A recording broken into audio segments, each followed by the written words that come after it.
আসসালামু আলাইকুম বন্ধুরা। মানুষ যখন ছলনা করে, হাতে হাত রেখে বুকে জড়িয়ে ধরে ভালোবাসি বলতে বলতেই ছলনা করে, তাদের এই মিথ্যে ছলনার আবরণ যখন আমরা বুঝতে পারি, তখন আমরা অনুভব করি মানুষটা কতটা নীচ। আর যখন তার এই রূপটা সামনে আসে, তখন আপনি নিজেই সবচেয়ে বেশি কষ্ট পাবেন। কারণ আপনার সাথে ঝগড়া হলে তার মন খারাপ ভালো করার জন্য আরও 2-4 জন আছে, কিন্তু আপনার মন ভালো করার জন্য আপনার জন্য শুধু সেই ছিল। এবার আসি সেই সব আপুদের বিষয়ে যারা জেনে শুনে বিবাহিত পুরুষের প্রেমে পড়েন।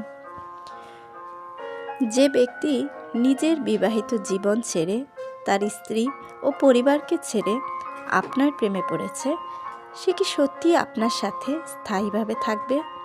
যখন তিনি তার নিজের পরিবারকে ছেড়ে যেতে পারেন, তখন আপনাকেও ছাড়া তার কাছে কোনো বিষয়ই নয়। তার প্রতি আপনার ভালোবাসা, আকর্ষণ যতই গভীর হোক না কেন, স্থায়িত্বের কোনো গ্যারান্টি নেই।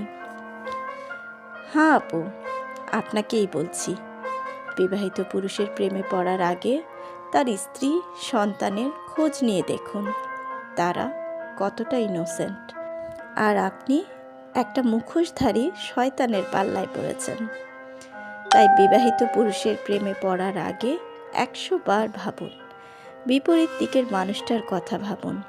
আপনার একটা ভুল কাজ, ভুল সিদ্ধান্ত বিপরীত দিকের মানুষটার জীবন ধ্বংস করে দিচ্ছে।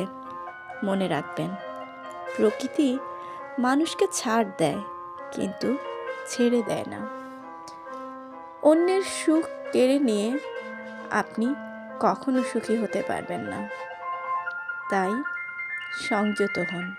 চরিত্র মানুষের অমূল্য সম্পদ। চরিত্রহীন মানুষ পশুর সমতুল্য। 1000 বার ভাবুন, তারপর সিদ্ধান্ত নিন। সমাজের চোখে এই নিন্দনীয় কাজটি আপনি করবেন নাকি করবেন না। জীবন আপনার, সিদ্ধান্তও আপনার।